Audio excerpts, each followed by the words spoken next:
나폴리가 이번 여름 이적 시장에서 대대적인 영입을 원하고 있는데 데브라이너의 영입에 더해서 지금 여러 이적설들이 나오고 있거든요. 특히나 이강인뿐만 아니라 좌우 측면 공격수 자리에 이강인을 영입하지 못했을 때 대체 자원들의 이름도 많이 나오고 있어요. 특히나 은도에 같은 볼로냐의 돌풍을 이끌었던 선수죠. 볼로냐가 챔피언스리그 진출, 그리고 이번 시즌에는 코파 이탈리아 우승을 할 때 핵심적인 멤버였던 오른쪽 왼쪽 모든 곳을 소화할 수 있는 측면 공격수거든요. 은도에를 노린다라는 얘기도 나왔고 산초의 영입도 나폴리가 노린다는 이야기가 있어요. 그래서 나폴리가 프리미어리그에서 데브라이너에 이어서 또 다른 큰 이적을 모색하고 있는데 현재 맨유로 복귀한 산초를 노리는 중이다. 여기에 더해서 나폴리에서 방출될 가능성이 높은 누네스의 영입까지 검토하고 있다. 그리고 이러한 이적설들이 스카이 스포츠라던가 공신력이 높은 매체들에서 또 다루고 있거든요. 이런 걸 보면 기본적으로 나폴리가 앞쪽 라인에 여러 가지 변화를 가져갈 것으로 예상이 되고 있고 그 중심이 바로 데브라이너겠죠.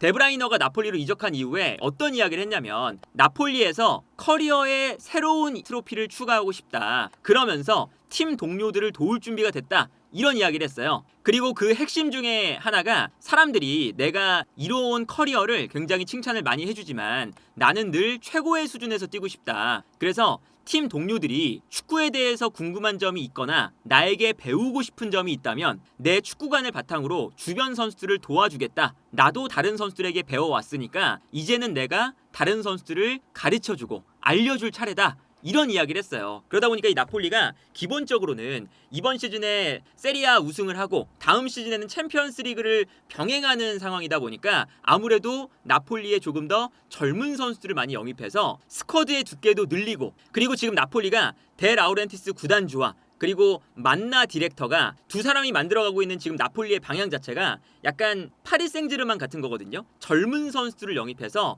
최고의 스타들을 영입하기보다 기본적으로 젊고 에너지 넘치는 그리고 야망 있는 좀 배고픈 선수를 영입하고 싶다. 이런 기조를 가지고 있어요. 그러다 보니까 은도예라던가 이강인 그리고 뭐 사실 누네스나 산초 같은 경우에도 나이가 완전 많은 선수는 아니다 보니까 데브라이너를 영입한 이후에 그 주변에 젊은 선수들을 배치하고 싶다라는 이제 의도인데 그러다 보니까 만약에 이강인 선수가 나폴리로 가게 된다면 사실 데브라이너와 이강인 선수가 어느 정도는 이강인 선수가 가야 되는 궁극의 목표 지점으로 데브라이너가 가 있잖아요. 기본적으로 데브라이너처럼 할 수 있는 스타일 자체가 몇 없거든요. 근데 여기서 이제 중요한 건 데브라이너가 할 수 있는 데브라이너만의 킥력 찔러줄 수 있는 그 패스 능력은 사실은 뭔가 배워서 되는 건 아니고 이 선수가 지금 가지고 있는 고유의 특성인데 그러다 보니까 맨시티에서도 데브라이너를 대체하는 것 자체가 굉장히 힘들었어요. 그러니까 포든이라던가 메가티라던가 여러 이제 어린 플레이메이커 공격형 미드필더 선수들이 있었는데 데브라이너의 유형은 또 그 선수들이 아니거든요. 아무래도 킥 한 방으로 대지를 가르는 패스를 한다거나 찬스 메이킹을 한다거나 이런 스타일은 아니다 보니까 이 데브라이너 같은 스타일을 찾는 게 정말 어렵다는 거였거든요. 근데 이강인 선수가 물론 이강인 선수와 데브라이너는 정말 차이가 큰 선수지만 이강인 선수가 가지고 있는 그 킥 능력 여기서 이제 활동 반경이라던가 오프 더 볼 이런 것을 발전시키면 데브라이너처럼 패스도 굉장히 잘 찔러주고 볼을 끌고 올라가는 능력도 있고 활동 반경도 넓고 사실 완벽한 육각형에 가까운 선수가 될 가능성이 이강인 선수도 높잖아요. 그래서 이 킥력은 사실은 뭐 배운다고 늘어나는 건 아니니까 이강인 선수가 그런 킥력을 가지고 있다면 데브라이너 옆에서 공격형 미드필더가 가져가야 되는 특히나 이 현대적인 공격형 미드필더는 활동 반경도 넓어야 되고 영리한 움직임, 수비 가담 공격으로 올라갔을 때 몸으로 부딪혀주는 그런 피지컬적인 플레이 이런 것들을 뭔가 이강인 선수가 흡수할 수 있지 않을까 이런 상상을 하게 되는 거거든요. 그래서 이강인 선수가 만약에 나폴리로 간다면 굉장히 좋은 상황에 놓이게 되는 것은 맞습니다. 왜 그러냐? 일단 데브라이너가 뛰게 된다면 데브라이너는 아무래도 공격형 미드필더 자리에서 뛸 거예요. 그럼 맥토미니가 아마 한 칸 내려가서 데브라이너가 공격형 미드필더로 뛸 때 맥토미니가 앙귀사의 자리 오른쪽 미드필더로 뛸 가능성이 높습니다. 그래서 이제 뭐 데브라이너도 이제 매번 선발로 나올 수는 없으니까 데브라이너와 맥토미니가 공격형 미드필더 라인에서 번갈아 가면서 나올 수도 있고 이렇게 데브라이너, 맥토미니, 로보트카 3미들이 구성이 될 수도 있어요. 근데 여기서 중요한 건 좌우 측면에 폴리타노와 네레스가 지난 시즌 후반기에 주전 멤버로 나왔었는데 이 자리가 좀 약하다는 평가를 받고 있거든요. 그래서 이강인이 왼쪽이든 오른쪽이든 배치가 된다면 아마 영입이 되면 이강인 선수가 주전으로 뛸 가능성이 높아 보이는 상황이거든요. 그러면 이강인이 오른쪽이든 왼쪽이든 나왔을 때 데브라이너와 호흡을 맞출 수 있는 상황이 만들어진다. 그리고 여기서 이제 중요한 건 오른쪽 공격수 자리에 있었던 이 폴리타노의 움직임 자체가 이강인 선수가 좋아하는 움직임을 많이 가져가요. 그러니까 예를 들면 폴리타노가 경기장을 넓게 씁니다. 그러면서 수비를 본인에게 끌어당기고요. 끌어당겼을 때 이 공간으로 침투에 들어가는 선수들의 움직임이 나오거든요. 특히나 오른쪽 라인에서 그런 장면들이 많이 나와요. 특히나 공격형 미드필더에 뛰고 있는 맥토미니도 오프 더 볼이 좋은 선수고 뒤에 있는 앙기사도 오프 더 볼이 좋은 선수고요. 디로렌초도 직선적으로 올라가는 것보다 안쪽으로 언더래핑하는 걸 좋아하는 선수예요. 그래서 요 라인 사이로 3명의 선수가 뛰어들어가면서 폴리타노가 만든 공간으로 움직인다는 거죠. 그래서 예를 들면 폴리타노가 볼을 가지고 측면에 붙어 있을 때 수비가 끌려나가는 순간 그때 앙기사나 디로렌초가 뛰어들어가면서 요 공간으로 패스를 보내주고 그러면 그때 수비가 또 한 명 끌려 나오면 루카쿠 그리고 여기에 대해서 맥토미니까지 뛰어들어가면서 크로스가 올라올 때 여기서 득점이 만들어지는 그래서 맥토미니가 득점을 많이 했던 거고요. 침투형 선수들이 기본적으로는 많기 때문에 콘테 감독이 좋아하는 크로스의 확률을 높이기 위해서 많은 선수들이 옆에서 뛰어들어가거든요. 그래서 데브라이너가 왔을 때도 기대가 되는 게 데브라이너가 패스를 할 때 일단 주변에 뛰어들어가는 선수가 많다라는 거고 사실 데브라이너마저도 기본적으로 오프 더 볼이 좋은 선수이기 때문에 맨시티에서도 데브라이너가 측면 지역에서 누군가가 수비를 끌어내면 측면 지역으로 돌아뛰면서 볼을 받은 다음에 넓은 공간에서 크로스를 올리거나 찬스 메이킹을 하는 이게 데브라이너의 또 특징 중에 하나였어요. 그래서 예를 들면 이런 장면이거든요. 이 장면을 보면 오른쪽에 폴리타노가 넓게 서 있을 때 수비가 폴리타노 때문에 끌려나갑니다. 그러면 요 사이 공간이 발생을 하는데 그 순간 미드필더 라인에 있었던 앙귀사가 뛰어들어갑니다. 그래서 앙귀사에게 패스를 찔러주는 거죠. 뒤에서. 그래서 앙귀사가 이 공간으로 순간적으로 침투해 들어가면서 요 라인 사이를 깨요. 폴리타노가 수비를 끌어당겨 놨기 때문에 발생하는 공간이죠. 그리고 앙귀사가 뛰어가니까 당연하게도 수비가 한 명 더 앙귀사 쪽으로 붙습니다. 이때 앙귀사가 측면에서 볼을 잡은 다음에 안쪽으로 볼을 보내주는데 그 순간 또 뛰어들어오던 맥토미니가 이 공간에서 슈팅으로 마무리를 하는 이런 장면이거든요. 그러니까 이 장면만 봐도 수비를 끌어내면서 침투하는 게 이 팀의 기본적인 컨셉이라는 거죠. 이 장면도 이번엔 폴리타노가 볼을 가지고 측면으로 움직이니까 수비가 끌려나갑니다. 끌려나갈 때 이번엔 안쪽에 디로렌초가 있고요. 그리고 박스 안으로는 맥토미니가 들어가 있습니다. 그 순간 폴리타노가 수비를 끌어당겨 놓고 이때 디로렌초, 루카쿠, 맥토미니가 있는데 여기에 더해서 뒤에 있었던 선수 한 명까지 요 공간으로 뛰어요. 그러니까 수비가 폴리타노를 2명이 막고 있다가 한 명이 뒤로 물러날 수밖에 없겠죠.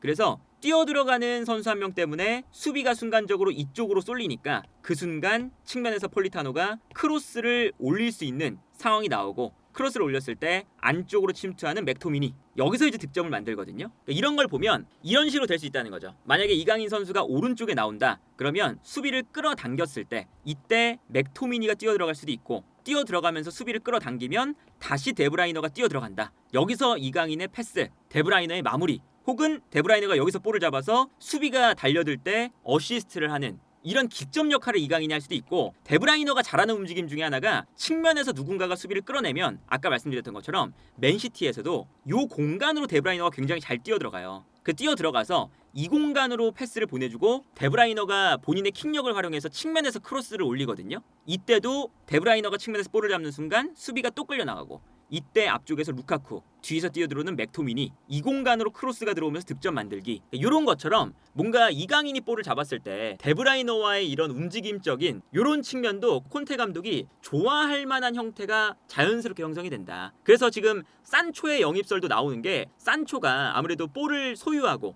기다려주는 편이잖아요. 산초가 드리블 능력보다 오히려 상대를 한쪽으로 몰아세우는 이런 볼 소유 능력이 좋거든요. 그래서 예를 들면 산초가 왼쪽에 있다면 네레스는 사실 그런 유형은 아니라서 산초가 왼쪽에 있을 때 수비를 본인에게 끌어당기는 순간 뒤에서 뛰어들어가는 올리베이라 같은 선수에게 패스를 보내준다. 이런 것을 지금 콘테 감독이 원하고 있고 그 역할을 위해서 지금 볼을 좀 소유를 많이 할 수 있는 선수들 수비를 좀 끌어당길 수 있는 선수들을 이강인, 산초 그리고 뭐 데브라이너 이런 선수들을 영입하고 있다. 그리고 이제 이강인 선수가 데브라이너와 당연하게 같이 뛰면서 배울 점은 아까 설명드린 것처럼 사실 데브라이너가 가지고 있는 정말 본능적인 창의성 그리고 가지고 있는 양발을 활용한 멋진 킥력 이 킥 한 방으로 뭔가 경기를 바꾸는 능력 이런 것들은 사실 배우는 게 아니라 선천적으로 사실 가지고 있는 것에 가까워서 데브라이너처럼 되고 싶어도 못 되는 선수들이 많거든요. 근데 이강인이 그 킥 한 방 경기 결과를 바꿀 수 있는 그런 플레이를 하는 선수다 보니까 기본 조건은 갖춰져 있어요. 근데